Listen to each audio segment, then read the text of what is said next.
Hello students, कैसे हो आप सब। मेरा नाम है दीपक और आप देख रहे हो मेरा छोटा सा चैनल साइंटिया फिजिका। तो आज हम करने वाले हैं magnetic field at the centre of circular coil carrying current.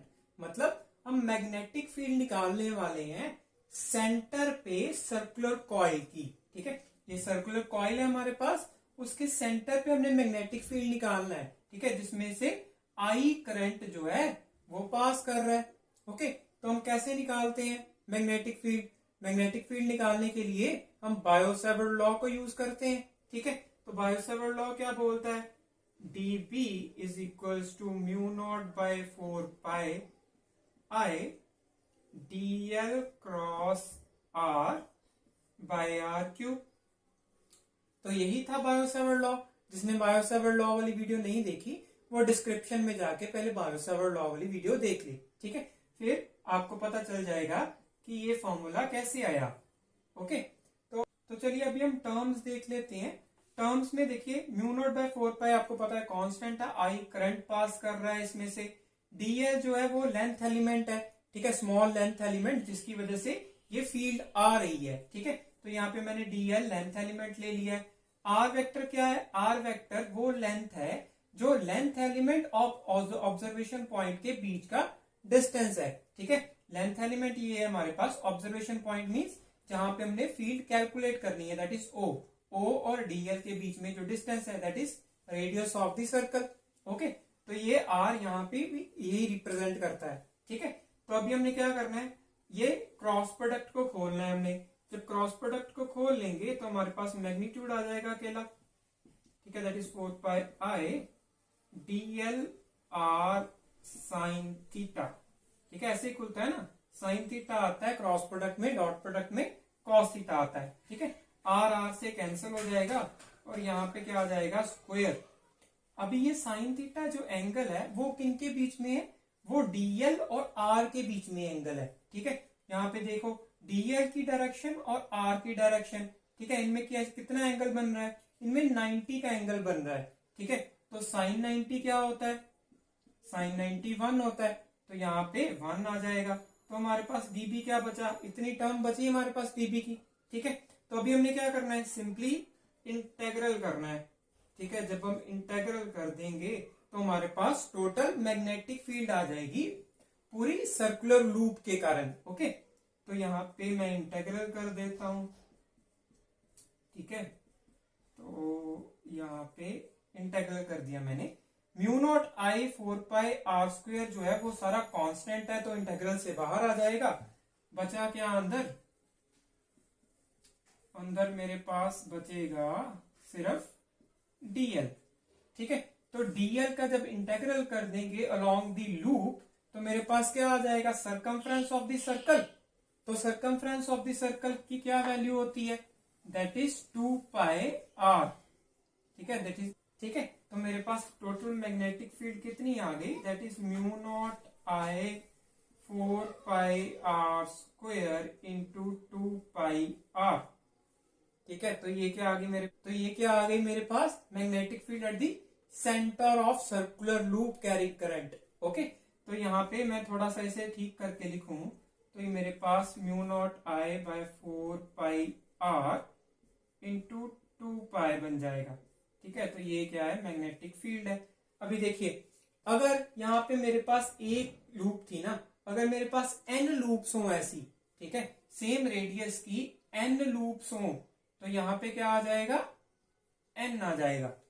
ठीक है, this is for n loops. Okay, तो यहाँ पे n की वैल्यू 1 है तो मैग्नेटिक फील्ड ये आ गई। अगर n की वैल्यू 2 होती तो 2 से मल्टीप्लाई कर देना था मैंने, तो मेरे पास मैग्नेटिक फील्ड आ जानी थी।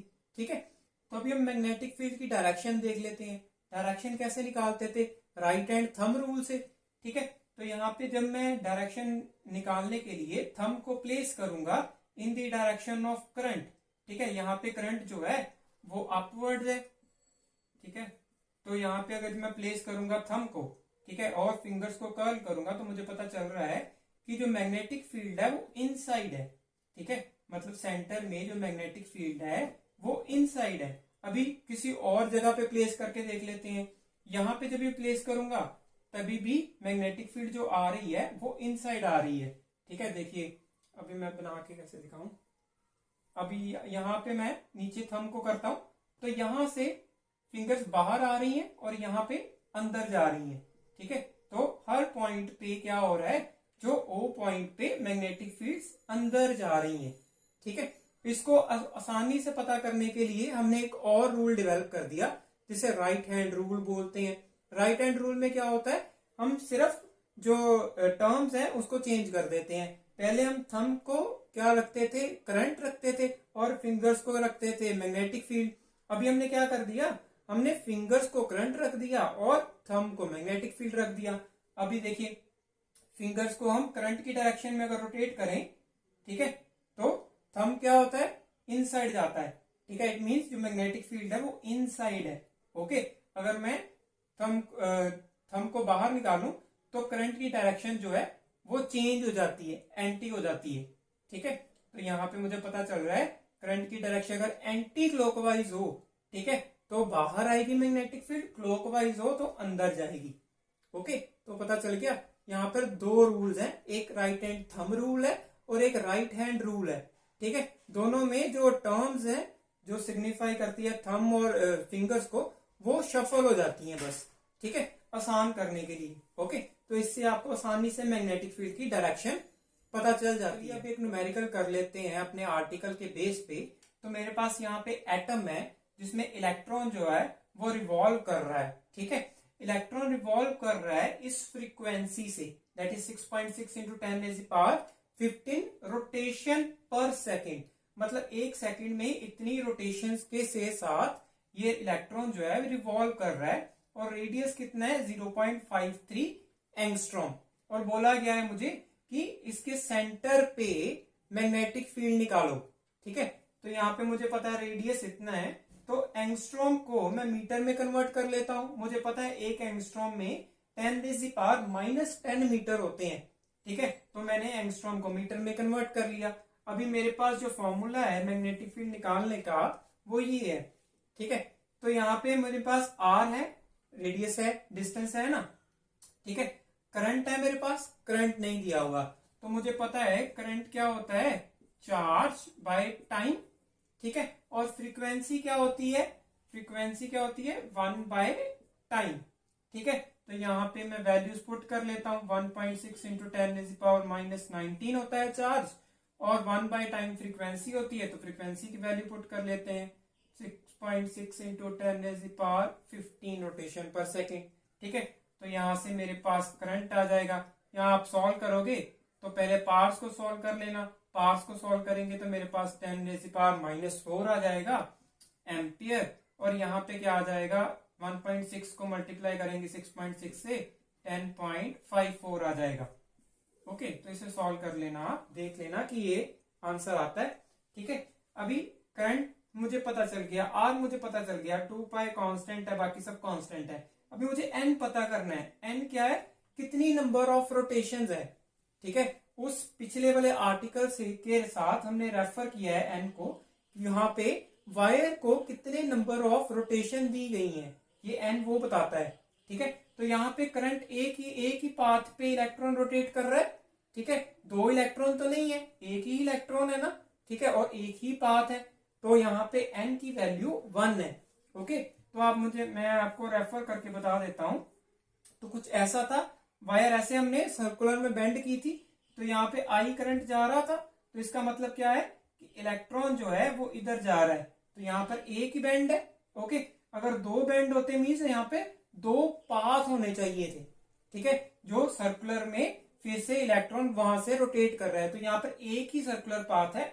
इट मीन्स एन की वैल्यू जो है वो 1 है। ओके, तो यहाँ पे 1 फिल करेंगे हम, आई की वैल्यू फिल करेंगे, आर की वैल्यू फिल करेंगे, कांस्टेंट्स की वैल्यू फिल करेंगे, तो मेरे पास मैग्नेटिक फील्ड की कुछ वैल्यू आ जाएगी। ओके, तो आपको पता चला कैसे सॉल्व करते हैं। तो यहां से हमें ये भी पता चलता है कि जो मैग्नेटिक फील्ड का ओरिजिन है वो एटम से है। जो आप मैग्नेट्स के साथ खेलते हो ना, तो उसका ओरिजिन क्या है, एटम उसका ओरिजिन है। एटम में इलेक्ट्रॉन रिवॉल्व करते हैं, इलेक्ट्रॉन रिवॉल्व किया तो इसने क्या दिया, मुझे मैग्नेटिक फील्ड दी।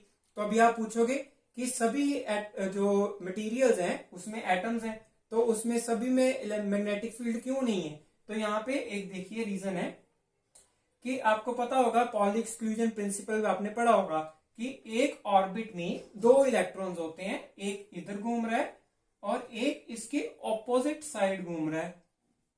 ठीक है, एक कुछ एंटी क्लॉकवाइज घूम रहा है, एक क्लॉकवाइज घूम रहा है। अगर एक क्लॉकवाइज घूम रहा है, ठीक है, तो करंट कैसे प्रोड्यूस होगा, एंटी क्लॉकवाइज, और उसकी मैग्नेटिक फील्ड बाहर की ओर आएगी, और दूसरे की वजह से क्लॉकवाइज प्रोड्यूस होगा करंट, उसकी मैग्नेटिक फील्ड अंदर की जो है वो सेम है, बट डायरेक्शन जो है वो ऑपोजिट है, इसलिए मैग्नेटिक फील्ड कैंसल आउट हो जाती है।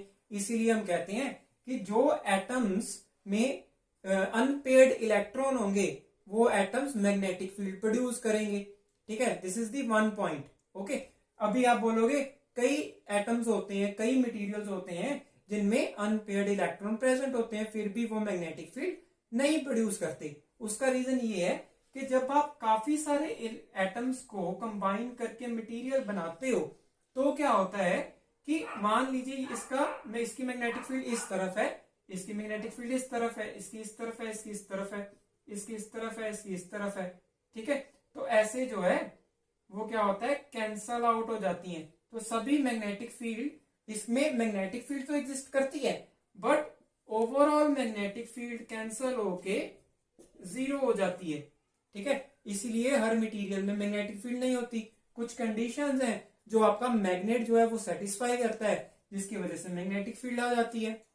ओके, अभी आपने एक और एक्सपेरिमेंट पढ़ा होगा कि आप कोई भी आयरन बार लो, उसमें मैग्नेट को रब करो, ठीक है, तो जो आयरन है वो मैग्नेट की तरह बिहेव कर देता है, वो परमानेंट मैग्नेट बन जाता है। ठीक है, आपने ये देखा है ना कि आप एक्सपेरिमेंट पढ़ा है लोअर क्लासेस में, तो वो क्या होता है, आयरन के पास फ्री इलेक्ट्रॉन्स हैं, बट क्या होता है उसकी जो अरेंजमेंट कुछ ऐसी है कि नेट मैग्नेटिक फील्ड 0 हो जाती है।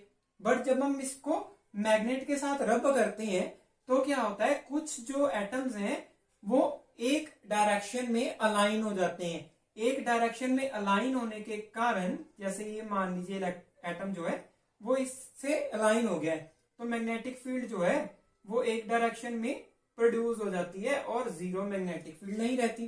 ठीक है, इसीलिए हम कहते हैं कि जब आप मैग्नेट को आयरन से रब करोगे तो मैग्नेटिक फील्ड प्रोड्यूस हो जाएगा।